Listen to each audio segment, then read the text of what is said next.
ഗണപതി ഭഗവാന്റെ ജന്മദിനമാണ് വിനായക ചതുർത്ഥി. ഗണങ്ങളുടെ കൂടെ പതിയാണ് ഗണപതി. അതിനാൽ ഭഗവാന്റെ അനുഗ്രഹം ഉണ്ടായാൽ സർവ്വ അസുഖങ്ങളും കഷ്ടപ്പാടുകളും എല്ലാം അകന്ന് ജീവിതത്തിൽ സന്തോഷവും ഐശ്വര്യവും ഉയർച്ചയും ഉണ്ടാകുന്നതാണ്.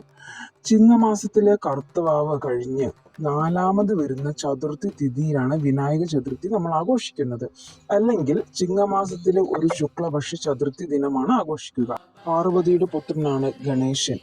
മനുഷ്യരുടെ ഉടലും മൃഗങ്ങളുടെ ശിരസുമുള്ള ദേവതകൾ ക്ഷിപ്രപ്രസാദിയാണ്. അതുകൊണ്ട് തന്നെ ഭഗവാന്റെ ജന്മദിനമായ ഇന്ന് ചില കാര്യങ്ങൾ കൂടി അനുഷ്ഠിച്ച ഭഗവാന്റെ അനുഗ്രഹം ഇക്കാലവും നമ്മുടെ കൂടെ ഉണ്ടായിരിക്കുന്നതാണ്. സുഖകരമായ ഒരു ജീവിതം കൈവരിക്കുവാൻ നമ്മൾക്ക് സാധിക്കുന്നതാണ്. ആദ്യം എന്താ ചെയ്യേണ്ടത് വെച്ചാൽ മത്സ്യമാംസാദികൾ ഉപേക്ഷിക്കുക.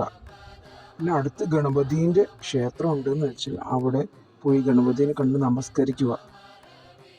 ഒരു നാളികേരം ഉണ്ടെങ്കിൽ അത് ശിരസിൽ ഒഴിഞ്ഞ് നടയിലെറിഞ്ഞ് ഉടയ്ക്കുക. ഭഗവാന്റെ അനുഗ്രഹം ജീവിതത്തെ മാറ്റിമറിക്കും.